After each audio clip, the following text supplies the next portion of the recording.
রাজ্য সরকারকে দেওয়া ডেডলাইন পার, পুজোয় আমরণ অনশনের ঘোষণা জুনিয়র চিকিৎসকদের। শনিবার রাত থেকে রিলে অনশনে জুনিয়র চিকিৎসকেরা, দাবি মানা না হলে চলবে অনশন। অনশনে বসলেন 6 জন জুনিয়র চিকিৎসক। অনশনে বসলেন এসএসকেএম এর অর্ণব মুখার্জি এবং তনয় পাঁজা, স্নিগ্ধা হাজরা সহ অনুষ্টুপ মুখার্জি। আমরা আরো বিস্তারিত জানবো, আমাদের প্রতিনিধি ভাস্কর এই মুহূর্তে সরাসরি সেই অনুশীলন মঞ্চ থেকে রয়েছেন। ভাস্কর, একটা বিষয় জানতে চাইবো, ডেডলাইন পার হয়ে গিয়েছে কিন্তু রাজ্য সরকারের তরফ থেকে প্রতিক্রিয়া মিলছে না, কতদিন এভাবে অনশন চলবে, কি বলছেন চিকিৎসকেরা?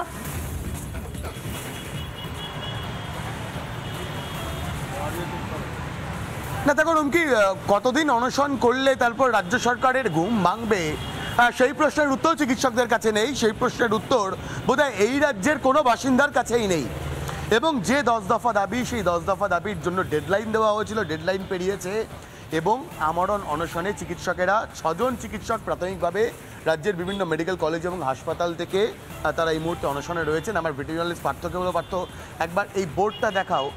6 জন চিকিৎসক যারা অনশনে বসেছেন তাদের নামগুলো আরও একবার রাজ্যবাসীকে আমরা দেখাবো।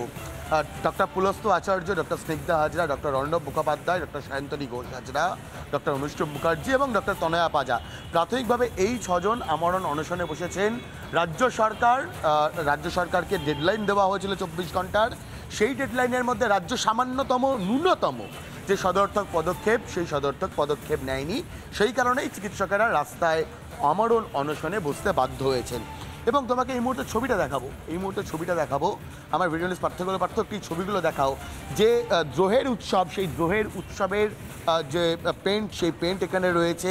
মুখ্যমন্ত্রী মমতা বন্দ্যোপাধ্যায়েরা বারবার বলেছিলেন উৎসবে ফিরতে, রাজ্য উৎসবে ফিরেছে, তবে দ্রোহের উৎসবে মমতা বন্দ্যোপাধ্যায়দের বলে দেওয়ার উৎসবে নয়, দ্রোহের উৎসবে রয়েছে রাজ্যের সরকারি হাসপাতালের চিকিৎসকেরা।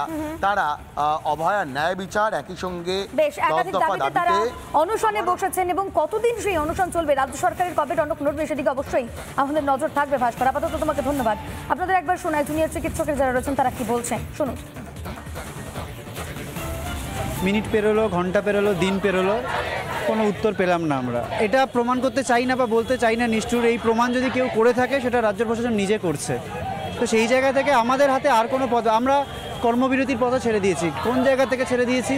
যে সাধারণ মানুষের আন্দোলন এটা, তো সাধারণ মানুষের আন্দোলনের প্রতিবাদের ভাষা শুধু কর্মবিরতি হতে পারে না। সেই জায়গা থেকে আমরা কাজে ফিরছি এবং কাজে ফেরার সাথে সাথে আমরা আমাদের এই দাবিগুলো মানার পদ্ধতি হিসেবে আমরা আমাদের সহযোদ্ধারা নিজেদের জীবনকে বাজি রাখছে।